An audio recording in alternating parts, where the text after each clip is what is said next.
السلام علیکم۔ بسم اللہ والحمد للہ والصلاة والسلام علی رسول اللہ۔ ساری تعریفیں اللہ کے لیے، ہم اسی کی مدد مانگتے ہیں اور اسی سے معافی مانگتے ہیں، اور ہم نبی محمد صلی اللہ علیہ وآلہ وسلم پر درود بھیجتے ہیں۔ یہ ایک ایسی کہانی ہے جس پر ہمیں غور کرنا چاہیے، ہمیں گہرائی سے دیکھنا چاہیے اور اپنے اعمال کو اللہ سبحانہ و تعالیٰ کے قریب لانا چاہیے۔ شیخ جو غسل دے رہے تھے انہوں نے اپنی آنکھوں سے مردہ دیکھا، اور یہ کہانی وہی بیان کر رہے ہیں۔ شیخ سعودی عرب سے تعلق رکھتے تھے۔ انہیں ایک دن ایک کال آئی اور لوگوں نے کہا کہ کیا آپ غسل دے سکتے ہیں میت کو؟ تو انہوں نے کچھ اپنے دوستوں کو ساتھ لیا اور وہ غسل دینے کے لیے چلے گئے۔ سب سے پہلی بات جو شیخ نے کہی وہ یہ کہتے ہیں کہ میں نے ایک سوڈان سے تعلق رکھنے والے بھائی کو دیکھا جو سر سے پاؤں تک خون، دھول، مٹی اور چھوٹے چھوٹے کانچ کے ذرات سے ڈھکا ہوا تھا۔ یہ بہت برا حادثہ تھا۔ انہوں نے دیکھا وہ سوڈان کا بھائی تھا، داڑھی بھی تھی۔ شیخ نے کہا بسم اللہ، چلو غسل دینا شروع کرتے ہیں۔ انہوں نے سب سے پہلے پانی اور سدر سے غسل دیا۔ سدر ایک ایسی جڑی بوٹی ہے جسے نبی صلی اللہ علیہ وآلہ وسلم نے تجویز کیا تھا اور مردے کو غسل دینے کے لیے کہا تھا۔ اس کی خوشبو اچھی ہوتی ہے۔ پہلے غسل دیا اور اس شخص کا چہرہ چمکنے لگا۔ پھر دوسری مرتبہ کافور سے غسل دیا۔ کافور بھی ایک جڑی بوٹی جیسی ہے۔ نبی صلی اللہ علیہ وآلہ وسلم نے مردے کو غسل دینے کے لیے یہ بہت زیادہ پسند فرمائی تھی۔ جب دوسری مرتبہ غسل دیا تو انہوں نے اس شخص کے چہرے کو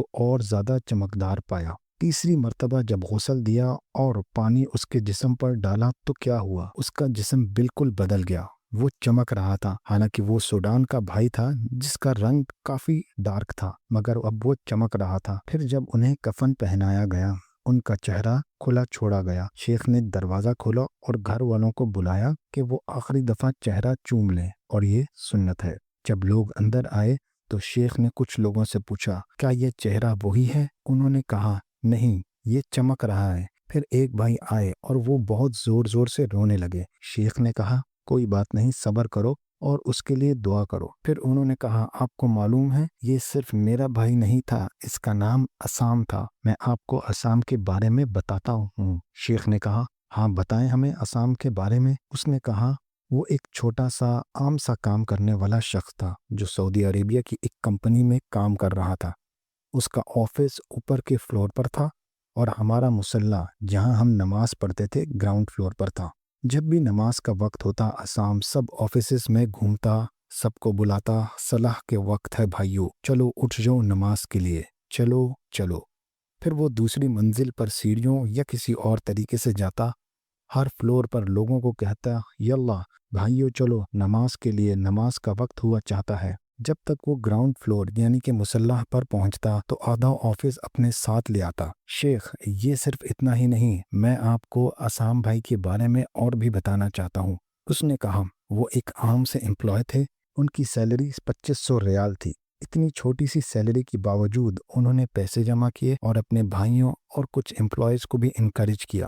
انہوں نے پیسے اکٹھے کیے اور کچھ سالوں میں سوڈان میں 3 مساجد بنا دیں۔ سبحان اللہ۔ شیخ یہ سن کر حیران ہو گئے کہ ایک عام امپلائی اتنی چھوٹی سی سیلری کے ساتھ سالوں تک پیسے بچاتا رہا، دوسروں کو موٹیویٹ کرتا رہا، اور پھر ایک مسجد اس علاقے میں، دوسری مسجد اس علاقے میں، اور تیسری مسجد ایک اور جگہ پر بنا دی۔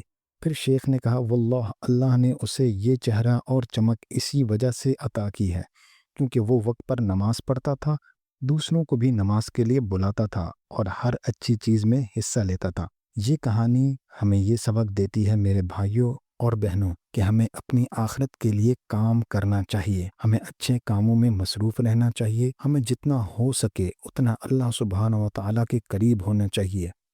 اللہ تعالیٰ قرآن میں فرماتے ہیں وَسَارِعُوا إِلَىٰ مَغْفِرَةٍ مِّن رَّبِّكُمْ، جلدی کرو اللہ کی مغفرت کی طرف بڑھو۔ ایک اور جگہ اللہ تعالیٰ فرماتے ہیں فَاسْتَبِقُوا الْخَيْرَاتِ، اچھے کاموں میں ایک دوسرے سے سبقت لو۔ اور یہی وہ چیز ہے جو ہم چاہتے ہیں میرے بھائیوں اور بہنوں۔ جب ہم اس دنیا سے جائیں تو مسکراتے ہوئے جائیں، جب ہم جائیں تو سجدے کی حالت میں ہوں، جب ہم جائیں تو ہمارا جسم چمک رہا ہو، مسکرا رہا ہو، اور ہر اچھی نشانی نظر آ رہی ہو۔ تو یہ پیغام میرے لیے ہے، یہ پیغام آپ کے لیے ہے، یہ پیغام سب بھائیوں اور بہنوں کے لیے ہے واللہ ہم بھی کر سکتے ہیں۔ ہم یہ نہیں کہہ سکتے کہ میرے پاس کچھ نہیں ہے، میں کچھ نہیں کر سکتا، نہیں۔ سوچئے صرف 2500 ریال کی سیلری کے ساتھ اس نے اتنے بڑے کام کیے۔ شاید وہ راتوں کو اٹھ کر جب سب سو رہے ہوتے ہیں تو نماز پڑھتا ہو۔ تو میں اللہ سبحانہ و تعالیٰ سے دعا کرتا ہوں کہ ہمیں بھی ان لوگوں میں شامل کریں جو اللہ کے قریب ہوتے ہیں اور اچھی موت پاتے ہیں۔ انشاءاللہ اگلے ایپیسوڈ میں کسی اور کہانی پر بات ہوگی۔ تب تک کے لیے السلام علیکم ورحمۃ اللہ وبرکاتہ۔